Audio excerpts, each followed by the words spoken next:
What's up guys, my name is SnyperSama, but you can call me Sniper. Welcome back to the channel. In today's video, we have episode 9 of our different builds for each weapon in Monster Hunter Wilds, thanks to Title Update 4 and the Gogma-Artian system. Today, we are rocking the Greatsword, Off-Track Oblivion. And if I'm going to be honest with you, I absolutely love the weapon design for this Greatsword. Super clean, super cool. One of my new favorite designs, absolutely. Today, we are rocking it with something very interesting. We are rocking Gogma-Apocalypse. If you did not see the other day's video, you will know that I am a huge fan of this Gogma-Apocalypse. It is really insane how you can just have a 75 health shield sitting there for whenever you might need it once the monster becomes enraged. And if you play flawlessly, you basically get to keep the shield forever, which is really nice. On top of that, my Greatsword rolled with Lord's Soul. Super awesome. And I am very happy the fact that it rolled as well as it did here. On top of that, my reinforcement bonus. My reinforcement bonus is actually exactly what I would want naturally. So, after all of my save resetting, I made sure to save this Greatsword because holy, it's crazy. Okay? So, the reason we are rocking any affinity in our reinforcement is because this is an attack-focused Greatsword. Attack-focused weapons give you higher raw attack, but they give you negative 10% affinity. This affinity boost gives me plus 10, meaning we completely negate the downside of having the attack focus. On top of that, the sharpness bonus in the EX gives us plenty of white sharpness, and we get full advantage of attack boosts. Granted, these attack boosts could be higher, but beggars can't be choosers. I'm satisfied with it, which means that's okay. Now, the cool thing about it is with Gogma-Apocalypse and Lord's Soul, with this build, we're able to take full advantage of not only the Gogmazios 4-piece bonus, but also Guts, giving us an additional plus 5% attack. So, let's go ahead and get into the armor. For the armor, we are rocking the Uth Duna Wild Helm Gamma. We are rocking the new Udra Meyer Mail Gamma.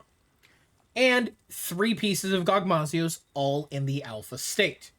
Now, the thing about this build is as follows. The reason you are using the Gogmazios alpha gear is because of the set bonuses that it comes with.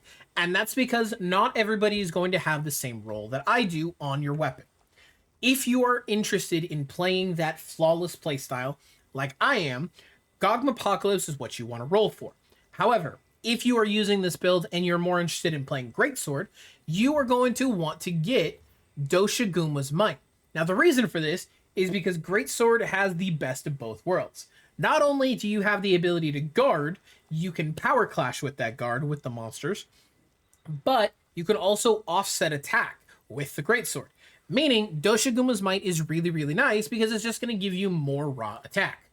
Alternatively, you could go for Burst Boost, because although Greatsword is a little harder to keep burst on indefinitely, it is definitely something that's manageable. Though, I would say this is the 4th one out of all 3, okay? And last but not least, you have Second Wind with Fulgur Anjanath. The reason for Fulgur Anjanath is the additional stamina gauge. That additional stamina gauge is really nice because it lets you take full advantage of skills like Maximum Might. So, with that being said, look at this build and calculate your playstyle. Are you always going for the power clash and the offset? Are you trying to play as flawlessly as possible? Are you sitting there just spamming as many hits as you can into the monster? Or are you going for something that has more affinity? Once you figured that out, go ahead and make your decision. The only real thing you need to worry about when it comes to this Greatsword is rolling one of those 4-3, which once again are Fulgur Anjanath's Will, Ebony Odogaron's Power, Doshaguma's Might, or Gogma-Apocalypse. The big thing is just making sure that you have Guts, okay? Guts is really important just because you want to make sure that you are getting that 5% damage increase, all right? Next up, we have My Charm. Now, because of the way that I play Greatsword, I like to do a little bit of everything. I like guarding, I like offsetting, I like power clashing, and I like just hitting the monster a lot. Which means this charm is literally perfect for me for Greatsword. Unfortunately, it did not roll with any additional armor decoration slots, but who can say no to guard up, guard, and quick sheath on a weapon? Now, Guard Up typically wouldn't be a good perk, but thanks to the updates that it got in Title Update 4, not only does it allow you to take 30% less damage when you're guarding, super, super nice on Greatsword, but additionally, another 50% when it's an unblockable attack. Meaning, no matter what you're fighting now, you can guard the abilities that they are using, no issue.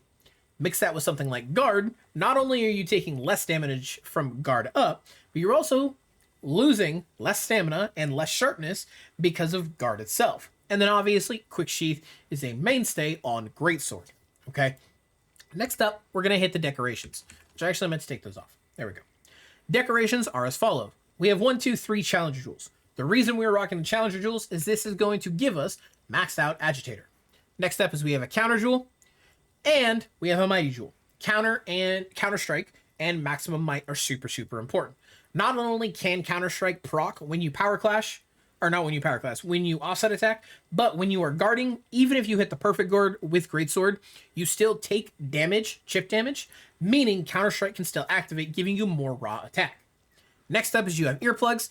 I am fully aware that you can tackle straight through any roar that a monster can do, or you can guard it. However, Earplugs is really, really nice, especially because some of these monsters, I fought them so many times, my brain just kind of turns off when I'm fighting them, and I forget that they roar after certain animations, and I'll go to charge up my TCS, and then they roar me out of it, and I'm just sad.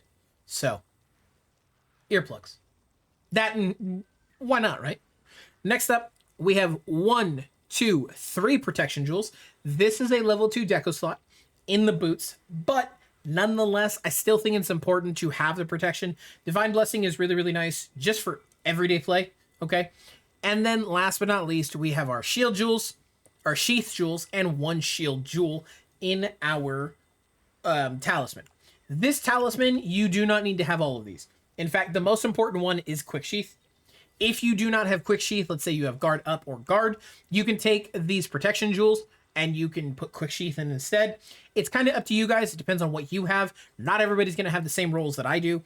This is just what I was able to make work, what I was able to turn into the most beneficial pieces. Okay, so we have Guardian Iron Wall in our weapon and 2 Attack Jewels. The reason we are rocking Attack Jewels is because although we have Maximum Might and we have Agitator, all of those things together only give us about 45% affinity. It's not enough for me to justify using critical jewels or critical boost jewels, so we go for attack.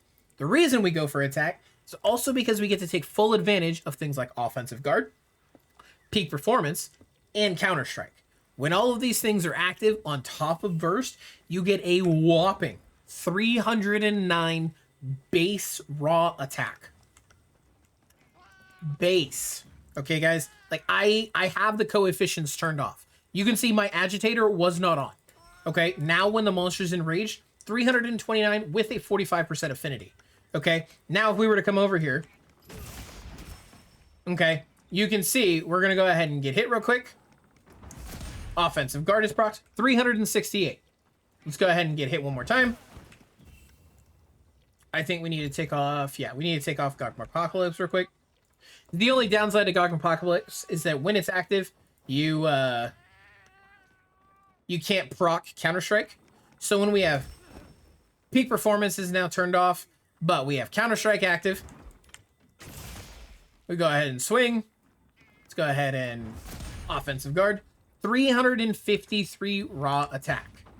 Okay, it is ludicrous the amount of damage that you can get out with this build. You can see just those 2 hits were over 800. Now if we include a TCS, we hit for 1,107. And we don't even have peak performance active because Gogma-Apocalypse was no longer active. Which means if we were to come back, put Gogma-Apocalypse back on, we are losing out a little bit on Counter-Strike. Oh, it looks like we need to heal real quick. So let's just do that. There we go. Peak performance is back up. We'll go ahead and do the full charges. 825 into 1,178. And that's without Counter-Strike active.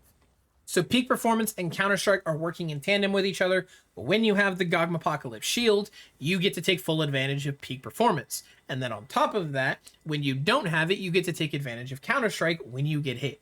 The whole way this entire build works is just a circle.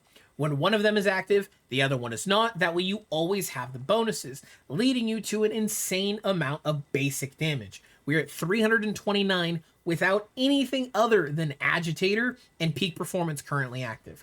If we were to take into consideration the fact how easy Offensive Guard is to proc, you have a minimum of 370 with ease.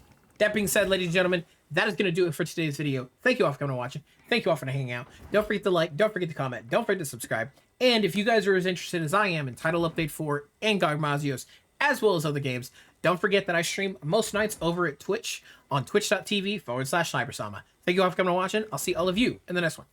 Farewell. I don't ever slow up, no I don't take shit. I got no love for the fakeness. If you wanna play tough and wanna hate this, I'll always show up and make a statement.